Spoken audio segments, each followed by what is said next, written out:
Jusqu'à 9h30 sur France Bleu Armorique, c'est Culture. CHP du podcast Spoilers, vous êtes avec nous, podcast breton, s'il en est. CHP, vous avez un coup de cœur, une série qui est un petit peu connue quand même. Oui, voilà une série qui a beaucoup fait parler, qui date un petit peu déjà, mais je me suis étonné moi-même de ne jamais en avoir parlé ici, ni moi ni mes compères de Spoilers, que je salue. J'ai profité de mes quelques jours de vacances pour m'évader, Bastien. Voilà, j'avais besoin d'évasion, et quoi de mieux pour s'évader que de prendre un avion pour Los Angeles, qui va finalement s'écraser sur une île au beau milieu de l'océan. Hein, ça, c'est bien sûr le point de départ de la série Lost, une série créée en 2004 à l'initiative de J.J. Abrams, puis chapeautée par Damon Lindelof et Carlton Cuse. Damon Lindelof dont on a déjà parlé dans Culture. Si vous me demandez de me souvenir précisément, je pourrais pas vous dire. Watchmen. Watchmen, les super-héros, c'est ça. Voilà, c'est ça. Et bien, on lui doit notamment Lost, du coup, et c'est l'histoire d'un équipage qui survit un crash d'avion sur une île.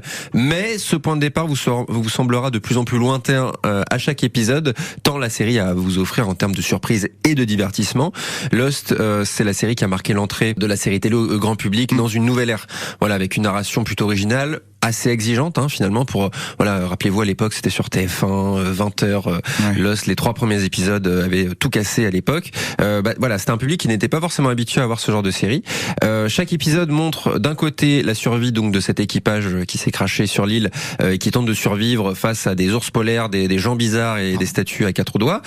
Et en parallèle, chaque épisode est consacré à un membre de cet équipage et vous montre sous la forme de flashback son passé et voilà ce par quoi il est passé et qu'est-ce que les petites surprises qui l'ont amené jusqu'à ce crash. Donc que ce soit avant ou après le crash, je vous poserai énormément de questions. C'est une série qui surprend, qui émeut, qui choque et qui est bourrée de mystères. Voilà, cette île mystérieuse, vous avez entendu, je n'ai pas dit qu'ils sont crashés sur une île déserte. Oui. Cette île n'est pas du tout déserte. Et bien justement, vous allez avoir tout un tas de mystères à résoudre en compagnie de cette équipage. Alors à résoudre, voilà. C'est nous qui faisons ça. Alors vous pouvez le faire vous-même. C'est une série aussi qui a lancé, vous savez, ce qu'on appelle le Theory Craft, tous les fans qui se réunissent, qui disent mais moi je pense que c'est ça, c'est ça. C'est un peu Lost qui a lancé ça. Et donc bref, ce que j'allais dire, c'est que il y a parfois des mystères qui vont mettre plusieurs saisons à être résolus, voire jamais résolus du tout. Voilà. Et non, les ours polaires, on sait pourquoi il y a des ours polaires sur l'île, c'est expliqué dans la série. Là-dessus, ça ne marchera pas. Et Bastien, vous le savez, je vous conseille bien souvent quand je parle d'une série de donner sa chance, vous savez, au premier épisode, parce que voilà, ça vous met dedans et parfois même un pilote vous permet d'être accroché.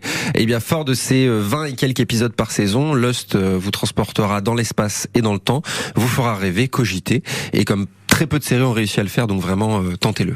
Et ça se voit sur Disney+, c'est ça? Disney+, tout à fait. Ouais. Les 6 saisons sont sur Disney+, format 45 minutes, donc qui se regarde plutôt facilement. Ouais. C'est pour les plus de 16 ans apparemment, ça se oui. En tout cas, c'est ce qui est noté sur oui, sur la 16 ans, c'est un peu beau. 12 ans, je dirais, ouais, mais si vous êtes meilleur conseiller que Disney+, je veux bien beaucoup. Oui, voilà. Appelez-moi Disney+, directement.